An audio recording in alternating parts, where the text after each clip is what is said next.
Welcome back, Michigan corn growers, to another stupendous #Senator Showcase. It is important for all of us in agriculture to recognize who we elect to represent and advocate for our industry within our government. One such elected official is District 31 State Senator Kevin Daley. Senator Daley represents Bay, Tuscola, and Lapeer Counties in the state Senate and is the current chair to the Senate Agricultural Committee. In addition to his role in our legislature, Senator Daley also farms on Daley Acres, a fourth-generation row crop and beef cattle operation. I traveled to his farm in Lum, Michigan to get a first-hand insight into his farming background and how it prepared him to serve in government. Without further ado, please enjoy our conversation. About 400 acres of crops totally, and we've got about 100 head of cattle, beef breed cattle. We used to be a dairy operation back in 2000, and I'm trying to think of what year. I think it was about 2005 when I actually sold the dairy cattle, went into dairy replacement heifers, and then we morphed into a cow-calf operation.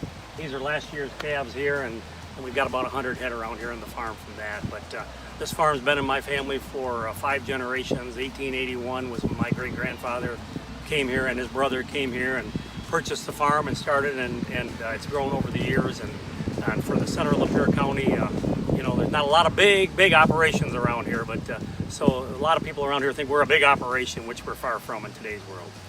On the farm, it was always, you know, you learn a good work ethic. You learn, I've always told people that what you learn growing up on a farm is how to get the work done in the quickest, most efficient way and do it right so that you could go play. So, because you didn't get to go swimming unless the work was done. If the hay was needed to be baled, the hay got baled, then you could go swimming and go down to the pond. So it's a wonderful place to raise a family. There's absolutely, and the closeness after I got married and we had our own family. We built a house right here next door from my parents, and so the kids got to see their grandparents every day and have that interaction too. So it's just there's none better.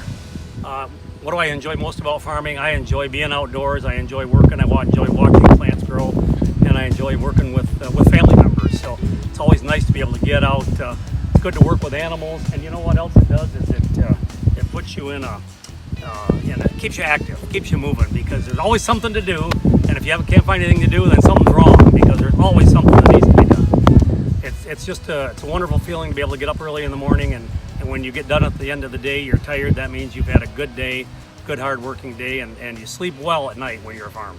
I spent a total of 24 years in township government, and I was just my wife really encouraged me to get involved in state government, and I think you've got to have an interest in helping people to be involved in government and make things better. And if we can make it better for our kids, kind of what I always said kept me involved in local township government was the fact that I didn't want people coming from the city out here in the country and telling us how to live our lives. So we needed a farmer, we needed a local person being involved, and so that's what kept me involved there. And from that, I just kind of moved into the state house, and it worked out at the right time. We didn't have the dairy cattle. Went in and served my 3 terms there, and then just decided I could probably do some good in the Senate as well. Okay, yeah, when you ask the question about what did I learn in the legislature about Michigan, I didn't even know, as a farmer my entire life, I'm 63 years old, I didn't realize how diverse we are in Michigan. Second most diverse state in the country, behind California. And so I had the chance to learn in going into the state house. I had a chance to travel across the state and see agriculture from a different angle, from the orchards on the other side of the state to the cherry growers up north to everything all across the state. It's a diverse state and it's a unique state. And the other thing that we got to learn a lot about was the processing facilities and how much we've grown processing in just the last 10 years since I've been involved is tremendous in this state. And that's where we really need to go, is more processing, so that why should we grow our products here, ship them to another state to be processed? Let's do it all right here. Yeah, so when I first came in 10 years ago, you got to remember 2009, January of 2009 is when I went in the state house. And believe it or not, I was going into the legislature the only active farmer in the state legislature.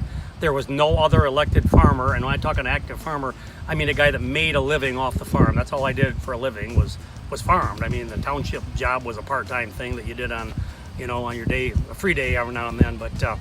But so you go into that legislature, that type of a situation, and literally the first 2 years I was in office, I was working with people, explaining to them what agriculture is and how important it is. So it was a unique situation. Now we jump ahead 10 years and back in the Senate, and we've got, well, you've entered a few of them already. Well, you know, Senator Lowers, you've got Senator Victor, we've got Senator McBroom up in the UP, who's a full-time dairy farmer, still milking cows when he goes home, you know, on the weekends. So it's a different situation. We've got a lot of agricultural background, which is important with the agriculture background of this state and how much agriculture is involved here. So we're sitting really pretty with agriculture right now, and that's a good way to be. I think farmers should run for political office because we need that background in the legislature. You know, these people are making the laws. If we lose agricultural background in the legislature, then we could lose control. So, you know, look at the issues with the type of sprays we need to use. Look at the issues we have with animals and how we treat our animals. If you get people involved in that don't understand agriculture, that will all disappear, and it would be a very big problem for us all. So we need to get people involved, keep people involved, and keep people in these positions. Okay, yeah, after serving, you know, 24 years as a township official, obviously, I think what I love is I love working with people and trying to help people with problems. I'm a very accessible guy. I think that's what people usually like about me. Sometimes when you get to a state senator level, people say, you actually answer your phone. I said, yeah, I do. You actually called me back. Yeah, I do, because that is my job. You elected me, you hired me to do this job, and I plan to be there for you. So I'm accessible, I'm available to the people, and so my suggestion to those that are interested is to go out and get some life skills, be involved with people, learn, and then learn how to help people. So that's what it's all about.